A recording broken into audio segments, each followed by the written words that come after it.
ญ่มอนครับคักบ่แปลงแล้วเรียบร้อยพี่น้องสบายดีเด้อพี่น้องสบายดีเบิดสุขุสุคนเนาะสบายดีแล้วสายๆเนาะตอนนี้เวลา11 โมงแล้วพี่น้องเนาะไทยหากระแป้งรถไทยแล้วคันนี้หากระได้ไทยได้หลายเติบเด้อพี่น้องพูนพันใส่ไทยลุยต่อเนาะเที่ยงพุ่นละจังสิขึ้นเพราะว่ามีคนเฮ็ดกับข้าวให้แล้ว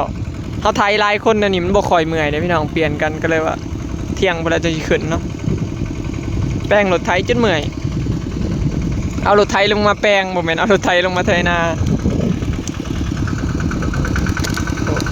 ถึกใจซิมอนและคันนี่รถเพิ่นเคยคันนี้เด้อพี่น้องเอ็ดเร่งเต็มที่เฮ้ยว้ามาจากมือเลย3 มื้อมั้ง3 มื้อนี่บ่แม่นอ่ะ3 มื้อ3 มื้อนี่พี่น้องคือมาดูแท้ฮะโอ้ช่วงนี้ว่างพี่น้องเอ้ยหน้าคันบ่ทันไทยแม่นบ่แม่นแอบมักผู้สาวเท่านี้บ่ FC ว่ะจ้าที่นี่ใครพี่น้องเอ้ยเขาลูกเอาบัวไปแล้วบ่แม่นอยากมาเป็นลูกเคยอันพญาซาบ่แม่นมาจักแล้วก็สิแม่นบ่จักพี่น้องเอ้ย FC ว่ามาเอาเมียแถวนี้แหละจังสิได้อยู่น้ำกัน FC ว่า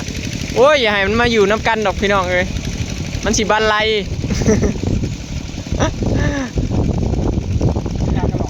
สิพากันหลอกพวก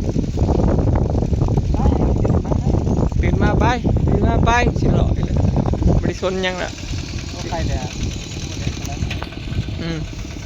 ไอ้แต่มื้อนี้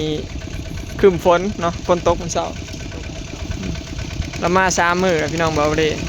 ต้องใช้ติดใจผู้สาวเท่านี้แหละรอรุ่นมากแอบมากไผ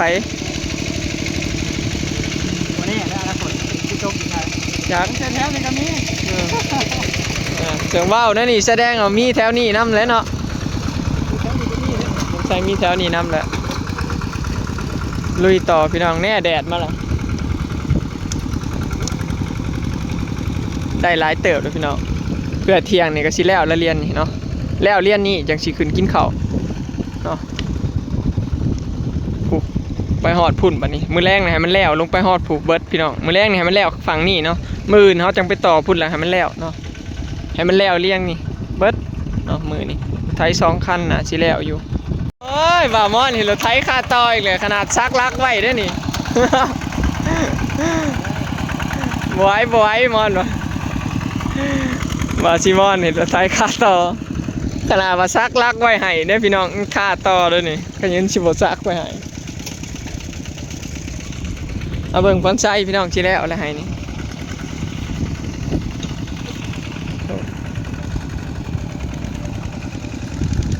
ฝุ่นปีนี้บอยลงทุนซื้อฝุ่นมาเทเด้พี่น้องลายเติบเด้หน้าสิงามอยู่ดอกหน้าเฮามันเป็นเรียงเด้อเฮาใส่แต่อยู่เทิงนี่บัดน้ำล้นให้ล้นคันมันก็สิไหลลงไปทั่วให้พุ่นล่ะพี่น้องนี่เขตหน้าเฮาก็ฮอดแต่ในนี่พี่น้องให้นี่แหละก็ไปตามไหหน้านี่ไปเลยผู้ฮอดกกกระถินผู้เนาะฮอดกกกระถินแล้วก็โง่มาตามกกกุ้งนั่นล่ะหัวหน้าคุมงานหัวหน้าเคลียร์งานให้ลูกน้อง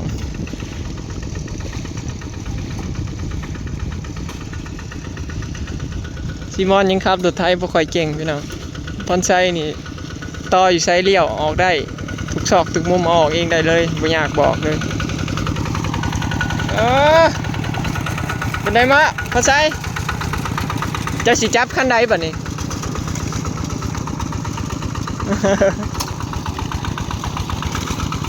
เบิ่งจากการไถพรไซนี่สุดยอดพี่น้องเบิ่ง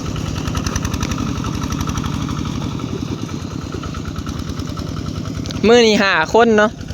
มื้อนี้ได้3 คนพี่น้องมาซอยเบาพรไซเบามอนเบาเล่เนาะ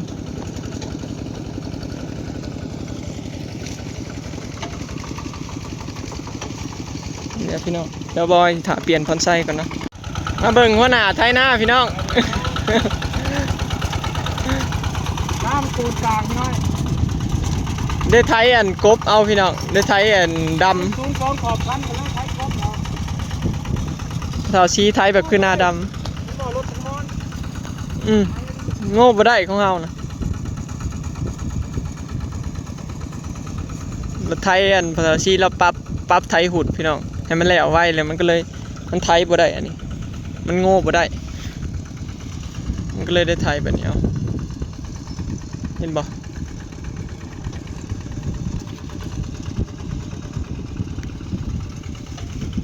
อีกไทยหนึ่งก็สุดแถวเนาะ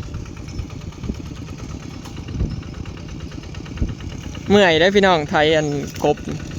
เมื่อยกว่าไทยหุดเด้แต่ว่าหน้าเฮามันก็สิเพียงกันเนาะอันนี้สองขางขั้นนี่มันสูงกว่าทางกลางสินะมันก็ต้องไทยแนวนี้ให้มันสูงกลางได้ไทยปั๊บปีเดียวเนี่ยแหละพี่น้องปีหน้าก็บ่ได้ปั๊บแล้วเมื่อยก็อดเอาเนาะ อันนี้โง่ไปแล้วใช้ห้องบริษัท โง่บ่ได้ต้องปรับพานไทยใหม่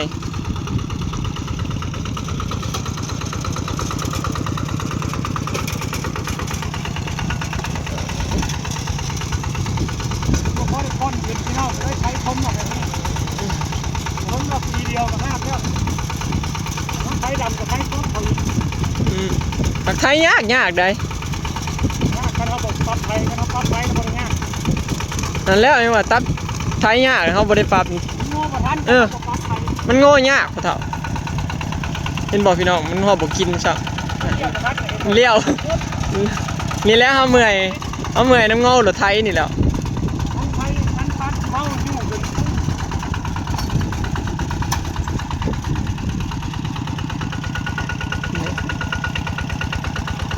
เปลี่ยนแบบไทยพี่น้องไทยกบกลางเอา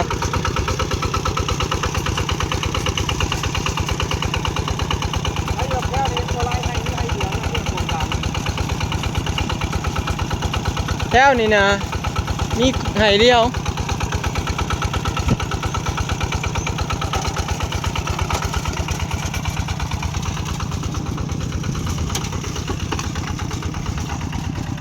ในโง่พี่น้อง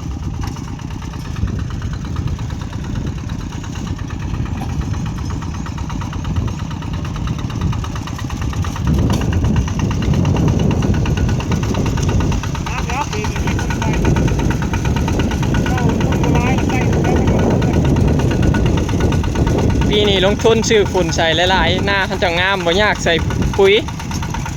ถ้ารอรุ่นปีนี้พี่น้องใส่ฝุ่นหลายเติบอยู่เด้ที่งามบ่ปีได้กับบ่ค่อยงามแถวนี้ คุณมาใส่ปุ๊บปีโคตรแล้ว บอยสิซื้อพุ่นใส่พุ่นที่ละหน่อยพี่น้องปีหน้าก็ใส่เลี้ยงไปให้มันถั่วถูกให้เนาะมันจะงามคนปีเดียวบ่ได้พี่น้องฝุ่นหายากคอยใส่ไปที่ละหน่อยแต่ละปีเนาะเดี๋ยวก็งามเอง ไปก็ไม่ได้คุยนะบาทลบคุยลงสีเข้าไป แม่นลดลงแล้วบัดต้องใส่ฝุ่นแล้วก็บ่ยากใส่ปุ๋ยหลายปีนี้ฮะก็ได้แถวนี้พี่น้องปีหน้าจังหวะแถวใหม่อีกเนาะปีหน้าก็เติมใส่ให้ที่บ่ทันมีปีนี้ได้ซ้ำนี่เนาะฝุ่นประมาณ100 สอบนี่แหละพี่น้องบ่ให้ใส่แถวนี้บ่ได้ฮอดเลนหนึ่งซ้ำพอใส่แต่ละให้ใส่หลายสอบเติบเลย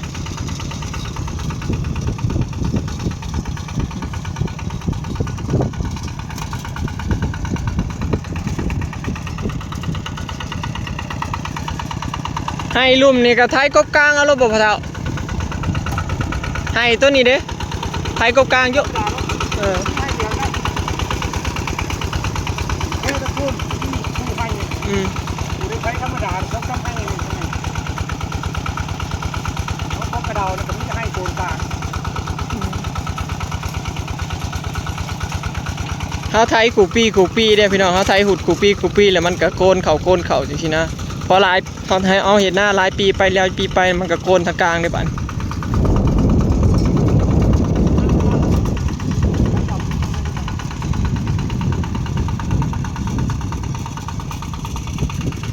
เบาเล่เปลี่ยนขับรถไทยขนาดพี่น้องขึ้นมาหายนี่ก็แล้วเนาะยัง2หายสุดท้ายอยู่ลุม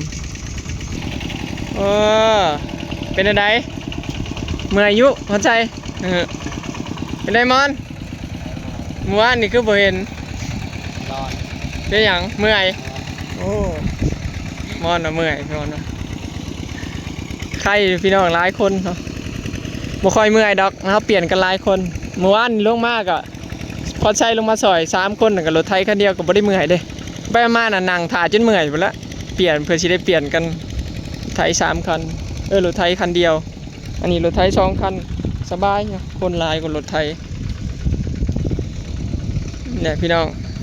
ใครแต่ได้นอกได้หนุ่งมาซอยกินน้ำยังสิสร้างน้ำเข้ามาจุบโตน้ำยังโอวัลตินมอนเด้โกโก้โอเคนี่สั่งน้ำเข้าไว้พี่น้องมาให้คนไทยนา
มื้อแรกก็น่าสิแล้วนะเขตนี้น่าสิแล้วเบิดมื้อแรงเนาะพอรถไถ2คันรถไถคันนี้ฮักกับแป้งแล้วฮักก็ได้ไถของสวยเลยว่าจ้าได้ไถคันเดียวมื้อแรงก็น่าสิแล้วเนาะให้มันแล้วมื้อนี้แหละมื้ออื่นจะไปต่ออยู่หน้าอันกกระเดาเนาะอยู่บนหนองเนาะเคียงเลยพี่น้องจังหน่อยจะขึ้นที่เขาแล้วเนาะพี่น้องคลิปนี้ก็สิขอเก็บภาพบรรยากาศไว้สำนีเด้อเนาะพี่น้องเพราะกันคลิปหน้าเนาะพี่น้องจังไงก็ฝากเป็นกำลังใจให้เฮาหน่อยเด้อเนาะพี่น้องไปแล้วสบายดี